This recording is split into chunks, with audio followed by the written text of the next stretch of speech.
그 결국에는 아까 거기에 대해서 이제 피동성, 수동성에 예. 대해서 말씀을 하셨는데, 이 문제를 그 욕구와 욕망의 어떤 구별과 연결을 시키면 어떻게 이해할 수 있을까요? 이건 말씀하신 건 레비나스 중요하게 이제 생각하는 부분입니다. 일단은 욕구와 관련해서 보면 레비나스 탈출에 관해서 사실 이 상세하게 욕구의 현상학을 전개를 하고 있습니다. 우리가 삶을 만약에 존재를 좋은 것이라고 한다. 그때 나의 존재를 좋게 만들어주는 것을 우리가 1차적으로 우리는 어떻게 접근할까라고 따지고 보면 그것은 욕구 충족. 실은 내가 욕구가 충족됐을 때 만족감, 삶의 만족감을 느끼고 내 존재가 좋다라고 이제 느낄 수 있겠죠.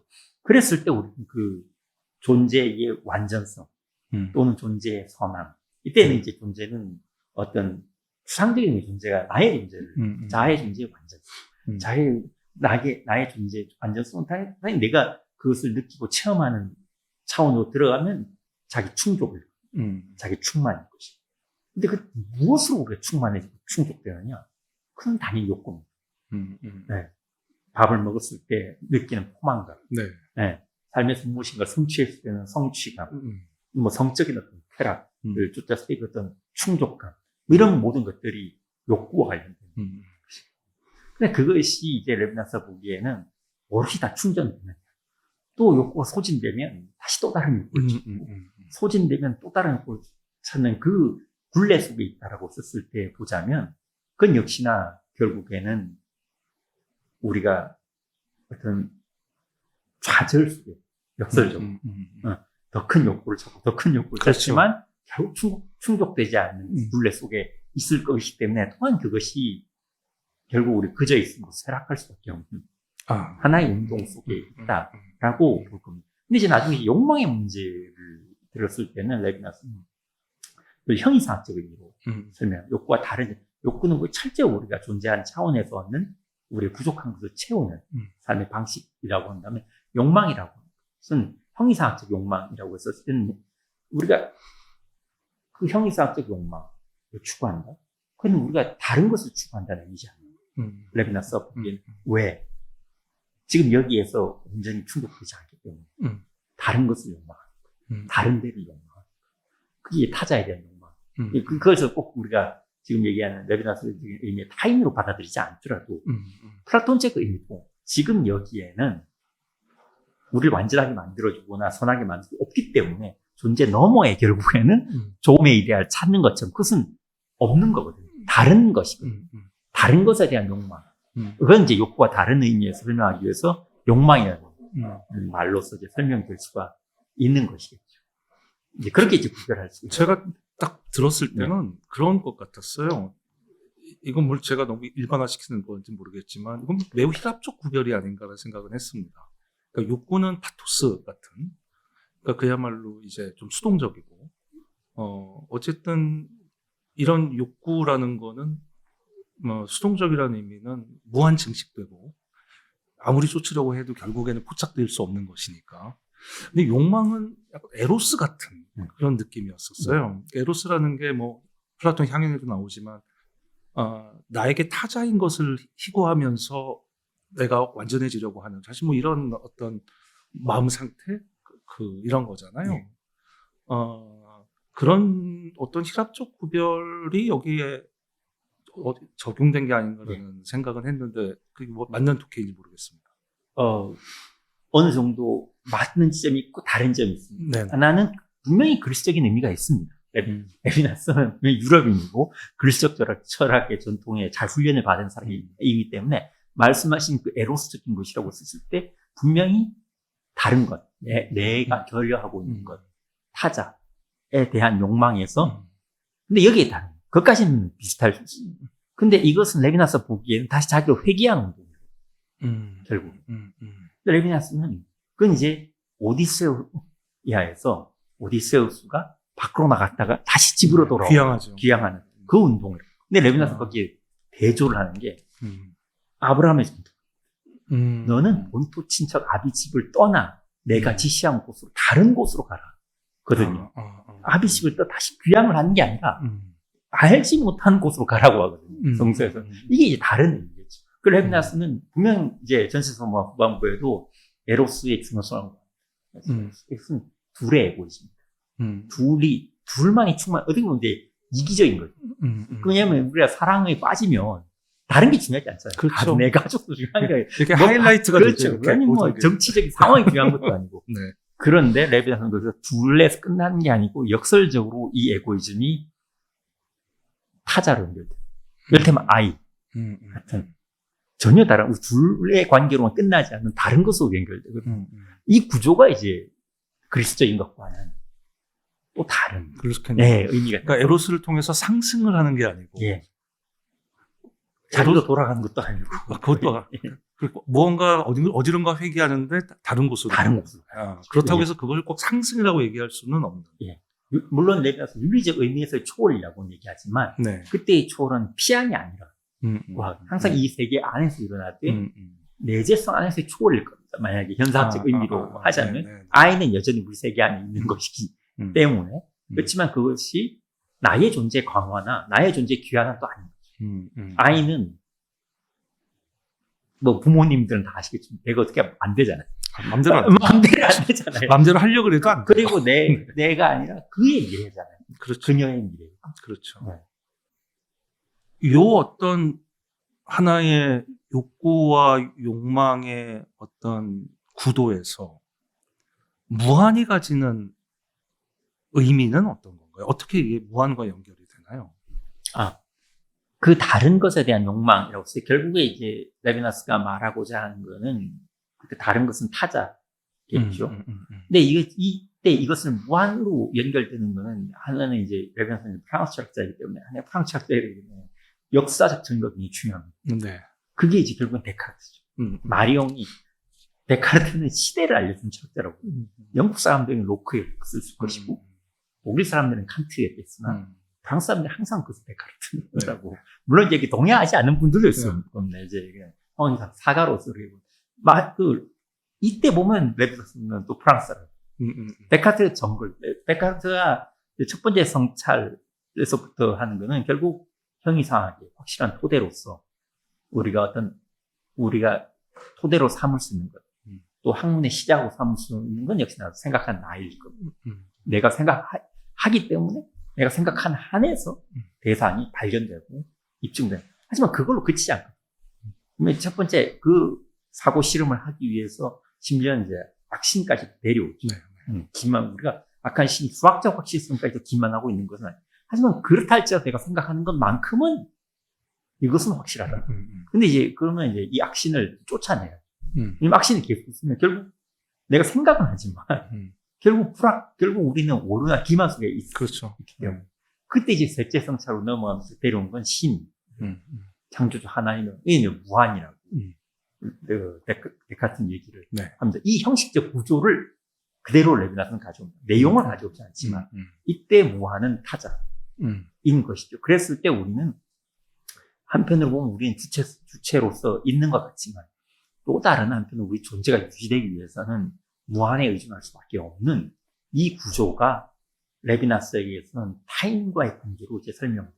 타인은 내가 규정할 수 있는 존재도 아니고 내가 이제 그렇기 때문에 규정할 수 없기 때문에 그것은 유한자가 아니고 무한이에요.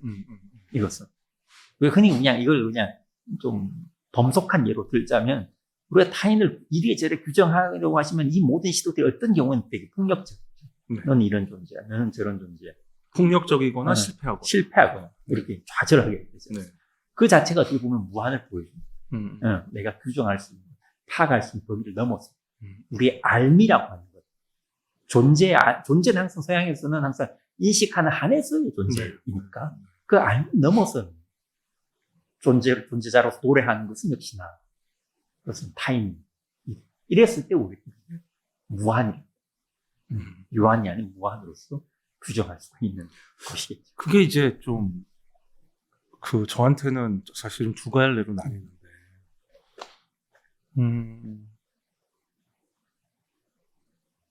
그 무한이라는 것이 형용사인지 다시 말해서 타자에 대한 형용하는 말로서 쓰이는 건지 마치 앞의 이론처럼 이거는 뭐 규정할 수 없으니까 그러니까 이건 유한이라는 틀로 가둘 수 없고, 그거를 또 뭐 지향을 통해 가지고 무언가 아주 파지티브한 의미에서 뭔가를 또 도출할 수도 없고, 그렇게 되면 폭력적이 되니까.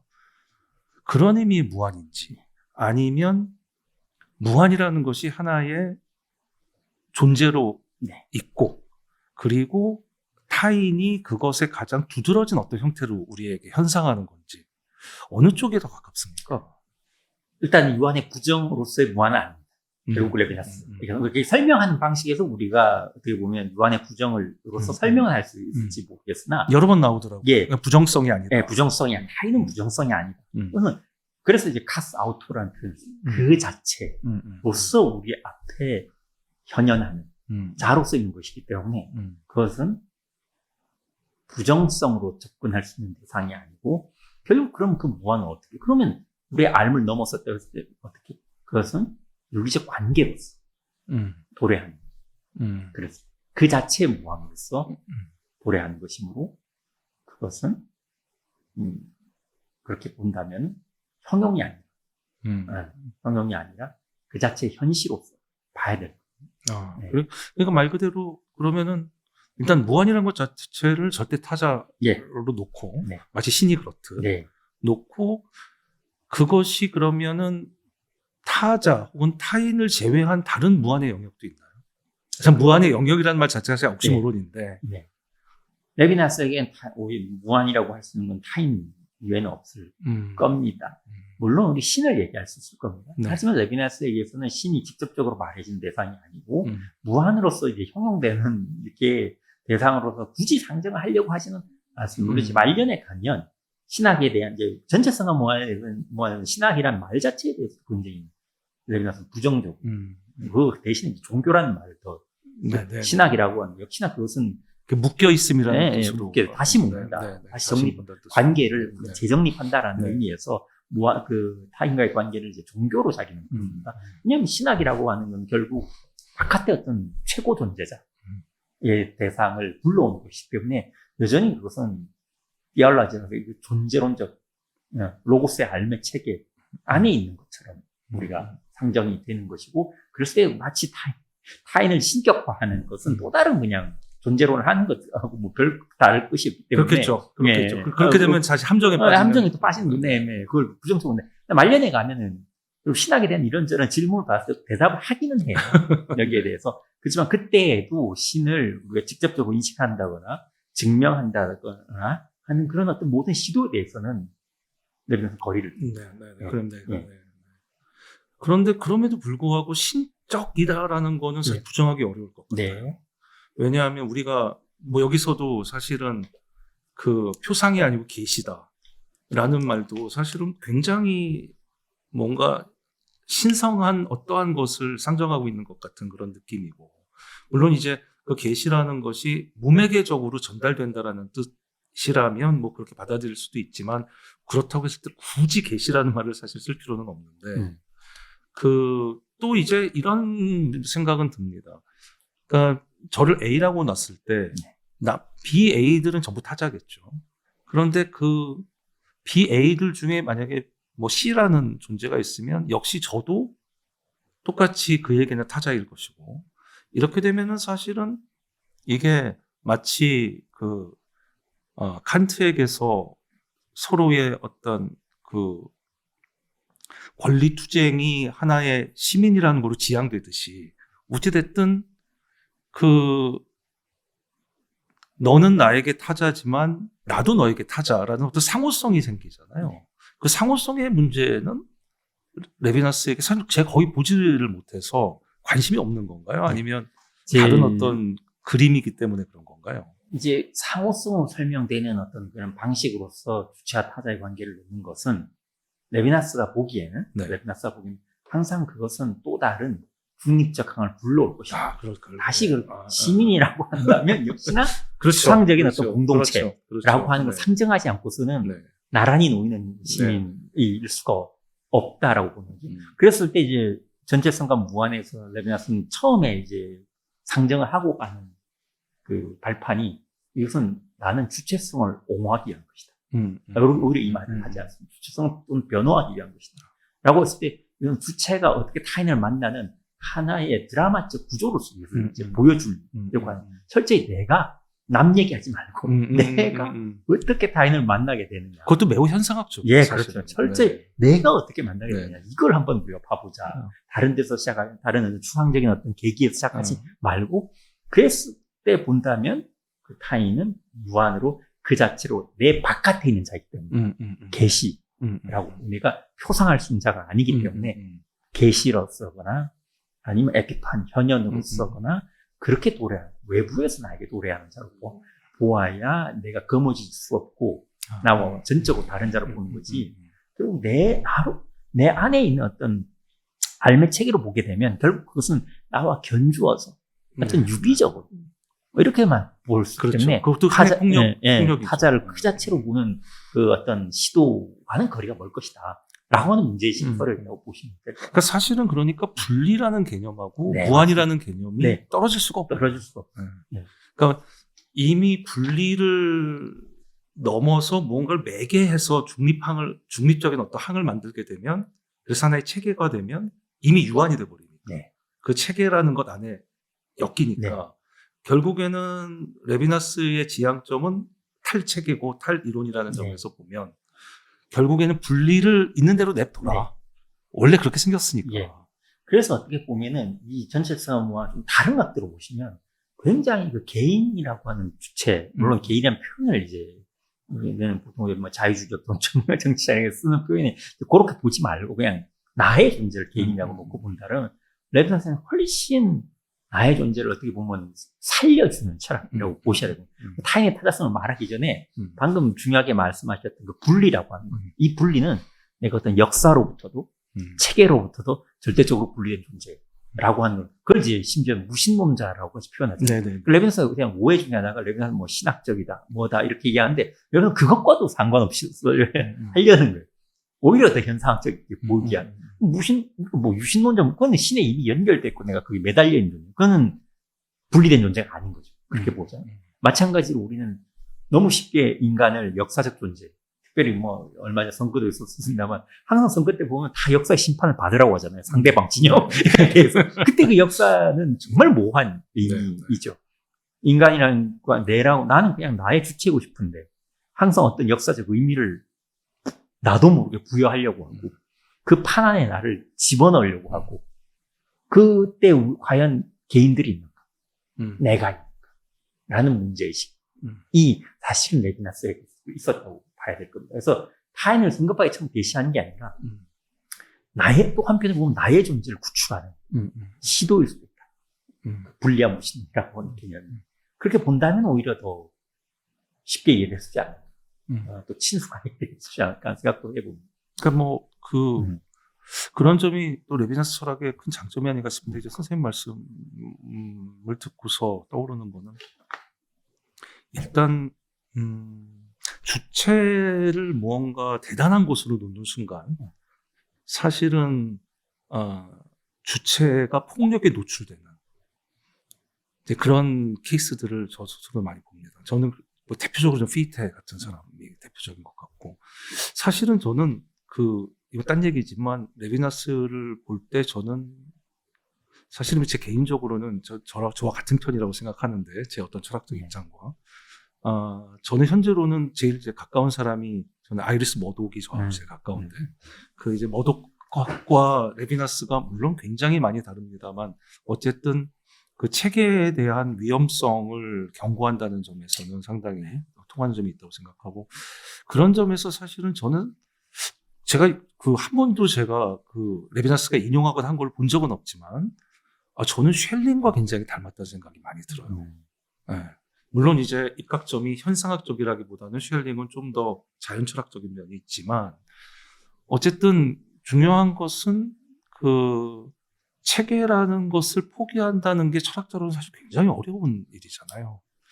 그러나 한편으로는 굉장히 겸손한 태도고, 그러니까 이 지금 선생님께서 말씀하신 것도 주체를 되살리는 방법은 결국에는 주체를 겸손하고 평심한 시각으로 봐야 주체가 다른 어떤 것에 어떤 폭력에 노출되지 않고 오히려 주체가 대단한 것이 아니라는 것을 깨달아요. 사실은 주체라는 게 저도 철학 함내시고 누군가에게 인생에 대해서 아는 것처럼 조언도 하고 또 세상에 대해서 좀 안다고 생각하면서 살고 하지만 그 운전을 하다가 누가 옆에서 말도 안 되는 걸로 쌍욕을 하거나 그러면 트라우마가 확 생기잖아요. 사실은 주체라는 존재가 타자 앞에서 굉장히 그 무력한 면이 사실은 있다는 것이 솔직한 정말 벌거벗겨지는 그런 경험이라는 점에서 보면 선생님 말씀에 그 주체에 대한 적실한 어떤 이해, 그것에 사실 출발해야 한다는 점이 상당히 와닿습니다. 조금 더 그 개념적인 문제들을 조금 더 논의하고 싶은데, 타자가 나에게 다가올 때는 결국엔 얼굴의 형태로 다가온다는 건데, 사실 굉장히 비철학적인 개념이죠, 얼굴이라는 개념은.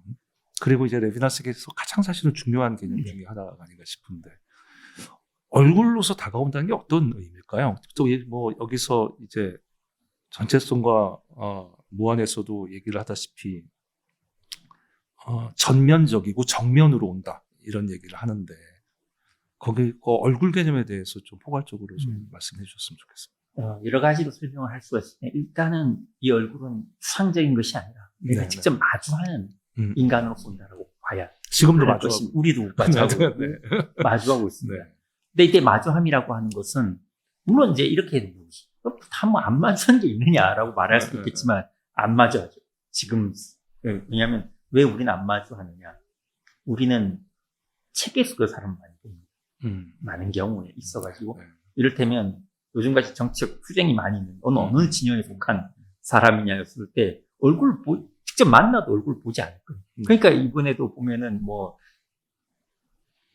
제가 정책 얘기를 하자는 게 아니라 예시를 드는 겁니다. 이제 지금 투표소 시위 있으면 핸드볼 하는 여학생들이 지나가려고 하는데 막 검사를 하잖아요.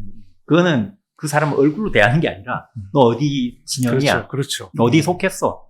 너 간첩이 아니야? 이런 식으로 사람을 보는 게 이제 그런 것들이겠죠. 그러니까 그랬을 때 여러분 오로지 그런 어떤 진영이나 체계나 정치나 이런 것이 아니라 내가 직접 마주하는 혹은 스펙이나 스펙이나 이런 여러 가지 내가 실제로 마주하는 대상 아니 마주하는 하나의 사람으로서 그를 대하고 있느냐라고 하는 것이고 또 다른 한편으로는 그 얼굴이라고 했을 땐 그건 신체를 철저히 추상적인 개념도 아니라 신체적으로 보고 예를 들어서 레비나스 이제 마실 그로스만의 삶과 운명이라고 하는 그 러시아 문화이죠. 거기에서 보면 이제 대합실에 있는 그 얼굴이라고 해서 자기는 그런 것도 상징하는 뒤에 목덜미를 보고서 그분의 고통을 자기가 느꼈다고 해서 우리가 그렇게 하잖아요. 꼭 얼굴이라고 해 꼭 그러니까 정면을 마주대한다는 의미이지 꼭 이제 눈, 코, 귀, 입이 어떻게 있다라고 하는 것을 이렇게 우리는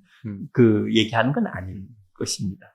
그렇게 이제 말 그대로 내가 대하는 사람, 내가 직접 마주대할 수밖에 없는 정면 외면할 수 없는 것으로 온다고 했을 때 그게 이제 얼굴이라고 하는 말로 사실 통용될 수 있죠. 그래서 살과 피를 가지고 있는 하나의 존재로서의 타인을 얼굴이라고 보셔도 크게 틀린 것은 아닐 겁니다. 그 타자가 얼굴을 꾸밀 수도 있잖아요. 얼굴을 꾸밀 수도 있습니다. 그럼 어떻게 받아들여야 되나요? 꾸밀 수도 있습니다. 하지만 꾸민다 할지라도 그때 그 타인은 또 다른 한편으로 얘기했으면 이제 여기서 이제 언어 철학이 이제 들어오게 되죠. 말을 거는 존재. 대화를 거는 존재인 것입니다. 계시라고 하는 것도 말일 수 있잖아요. 말로 우리가 볼 수 있잖아요. 직접적으로 노래하는 말. 그때 얼굴은 처음에는 우리가 보는 걸로 오지만 그 보는 것을 즉시 말로 이해시키고 하나의 명령이 아무리 꾸미고 있고 그 사람이 뭔가 치장을 하고 쓸지라도 말을 그걸 레비나스는 그때 이제 그 말은 어쨌건 간에 윤리적 명령이라고 이제 보는 그러니까 대화가 상호작용이 아니고 아닌 겁니다. 이렇게 그냥 계시인 겁니다. 마치 귀로 듣듯이 네. 말 그대로 듣는 거. 듣는 거. 보는 거는 능동적 행위 같지만 사실 네. 듣는 건 수동적 맞습니다. 행위니까. 그래서 어떤 학자들은 그렇다고 본다면 레비나스의 더 근원적인 연성은 들음일 수 있다라고 돼. 얼굴이 아니라 얼굴, 목소리. 목소리니까. 결국 네. 얼굴은 보는 거지만 네. 그 보물로 나의 시선으로 환원되는 것이, 환원하는 것이 아니라 그 봄이 어떤 명령으로서 온다는 거기 때문에 결국 레비나스도 자주 등장하는 때는 귀를 기울이는 것이라고 얘기를 하고 있어요. 아무리 지장을 쓰는 무슨 말을 걸 겁니다.